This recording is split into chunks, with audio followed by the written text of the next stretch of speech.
ఒక స్కూల్కి as a హెచ్ఎంగా యాజ్ అ ఇన్స్పెక్టింగ్ ఆఫీసర్గా మీకు తెలియాలి ఏమేమి నీడ్ ఉన్నది అనేది వెంటనే మీరు అవన్నీ ఐడెంటిఫై చేసుకోండి. ముఖ్యంగా ఇప్పుడు ఆల్రెడీ శాంక్షన్ అయ్యి కొన్ని నో సైట్ అని ఇలా ఇచ్చేసారు. సో అది వాళ్ళకి హెచ్ఎంస్ కూడా ఇంటిమేషన్ లేదంటారు కాబట్టి ఈ లిస్ట్ మీరు ఒకసారి తీసుకొని మీరు ఫిజికల్గా కూడా వెరిఫై చేయండి.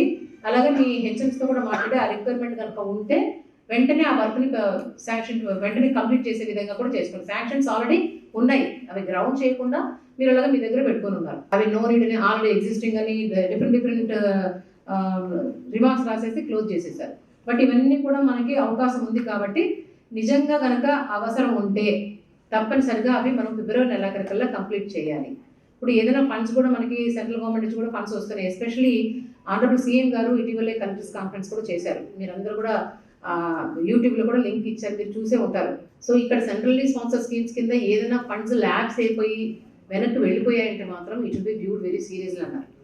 సో మన కలెక్టర్ గారికి మనం ఎటువంటి మాట రానివ్వకుండా as for as education department is concern మనకి సెంట్రల్లీ స్పాన్సర్ స్కీమ్స్ కింద వస్తున్న ఫండ్స్ కనుక యూటిలైజ్ చేసుకోకుండా వెనక్కి వెళ్ళాయంటే మాత్రం మనందరం ఫెయిల్ అయినట్టే, మనం మన కలెక్టర్ సార్ని ఫెయిల్ చేసినట్టే. సో అటువంటి పరిస్థితి రాకూడదు. ఏదైనా ఫండ్స్ ఇస్తున్నారంటే చాలా ప్రోయాక్టివ్గా ఉండి అన్నీ చేయించుకోవాలి. వచ్చే ఏడబ్ల్యూపీలో కూడా మా మండలంలో ఈ స్కూల్స్కి ఈ రిక్వైర్మెంట్స్ ఉన్నాయి, అవన్నీ పెట్టి శాంక్షన్ చేయించండి అనే విధంగా మీరు అందరూ ఉండాలి తప్ప లెథర్జిక్గా మనం లేజీగా కూర్చొని స్కూల్కి రావాల్సినవి మనం చేయించకుండా అలా ఉండడం అంటే మనం డ్యూటీ చేయడంలో అసలు ఏమాత్రం అర్థం లేదు.